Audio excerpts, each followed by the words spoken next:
नमस्कार दोस्तों। आज का सवाल बहुत गहरा है। हर सोचने वाले इंसान के मन में यह आता है। एक तरफ हम सुनते हैं कर्म करो, फल की चिंता मत करो, और दूसरी तरफ हम पढ़ते हैं जो प्रभु ने लिखा है वही होता है। तो फिर सवाल उठता है, अगर सब कुछ पहले से लिखा है तो कर्म करके क्या फायदा? क्यों न बैठे रहें? चलिए आज इस उलझन को पूरी तरह से सुलझाते हैं। और सबसे पहली बात, यह सवाल पूछना कोई पाप नहीं है, यह समझदारी का सबूत है। तो आइए जानते हैं गीता, उपनिषद और संतों की नजर से। सबसे पहले समझिए, लेखा और कर्म में गहरा रिश्ता है। हाँ, यह सच है कि भगवान ने कुछ चीजें लिख दी हैं। जैसे तुम किस घर में पैदा होगे, तुम्हारे माता पिता कौन होंगे, तुम्हारा शरीर कैसा होगा, तुम्हें क्या बीमारी मिलेगी, इसका कुछ हिस्सा पिछले जन्मों के कर्मों से तय है। इसे हम कहते हैं प्रारब्ध। लेकिन यहाँ ध्यान देने वाली बात यह है, सब कुछ लिखा हुआ नहीं है। भगवान ने तुम्हें एक बहुत बड़ी ताकत दी है, स्वतंत्र इच्छा यानी फ्री विल। तुम आज क्या सोच रहे हो, क्या कर रहे हो, क्या बोल रहे हो, यह पूरी तरह तुम्हारे हाथ में है। इसे क्रियमाण कर्म कहते हैं। अब एकदम सरल उदाहरण से समझते हैं। मान लो एक जमीन है। वह जमीन कितनी उपजाऊ है, उसका मिट्टी का प्रकार क्या है, यह पहले से तय है, यानी लिखा हुआ है। लेकिन तुम उस जमीन में गेहूं बोओगे या जहर, यह तुम्हारा कर्म है। तुम पानी दोगे या सूखा छोड़ दोगे, यह तुम्हारा कर्म है। तो फल आएगा वैसा ही जैसा तुमने बोया। भगवान ने जो लिखा है वह नियति का खाका है, मानो एक रोड मैप।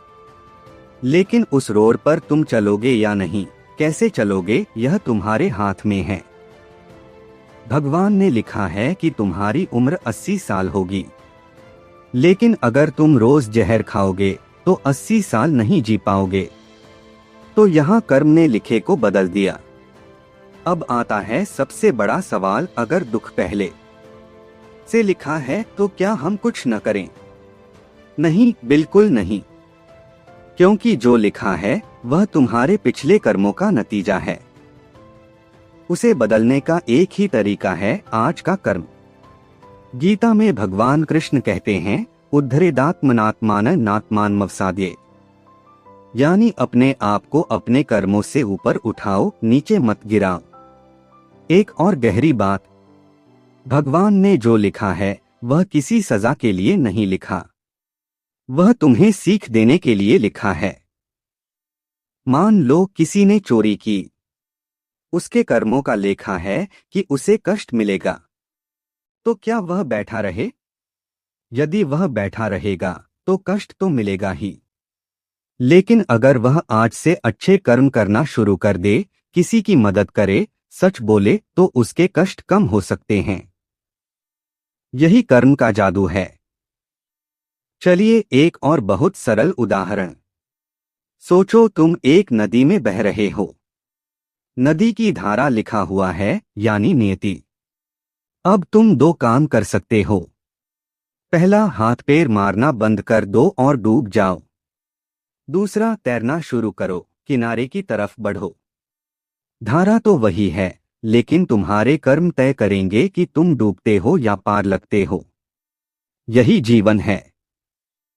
अब सबसे कंफ्यूजिंग सवाल, क्या भगवान के लिखे को हम बदल सकते हैं? इसका जवाब है हाँ और नहीं। जो घटना घट चुकी है वह नहीं बदल सकती। जैसे तुम्हारा बचपन नहीं बदल सकता, लेकिन जो आने वाला है उसे तुम अपने आज के कर्मों से बदल सकते हो। तुम्हारा आज का एक अच्छा कर्म कल के दुख को कम कर सकता है। आज का एक बुरा कर्म कल के सुख को मिटा सकता है। इसलिए संत कबीर कहते हैं, करता है कुछ और होता है कुछ और। यह उस व्यक्ति के लिए है जो बिना सोचे कर्म करता है।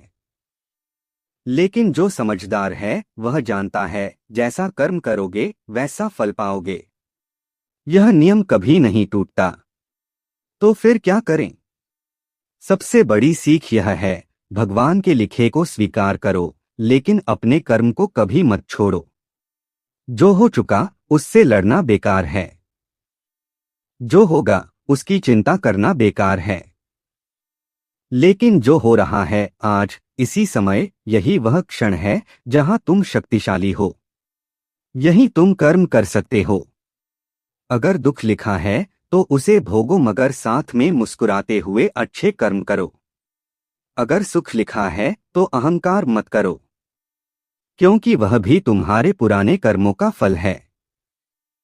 और सबसे जरूरी, कभी यह मत सोचो कि कर्म करने से कुछ नहीं होगा, क्योंकि भगवान ने तय कर रखा है। यह सोच सबसे बड़ा धोखा है।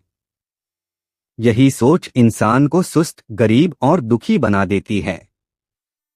ठीक से समझ लो, भगवान ने तुम्हें कर्म करने के लिए ही यह शरीर दिया है। अगर सब कुछ वही करता तो तुम्हें पैर हाथ क्यों दिए, मुंह क्यों दिया, सोचने की शक्ति क्यों दी? यह सब तुम्हारे कर्म के लिए है। तो दोस्तों, अब से यह मत कहना जो होना है होगा, बल्कि कहो जो होना है वह मेरे कर्मों पर निर्भर है।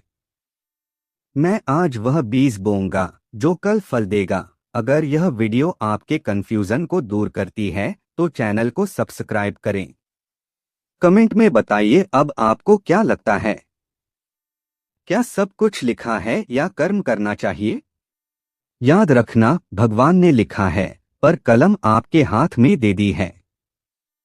अब आप लिखो। धन्यवाद।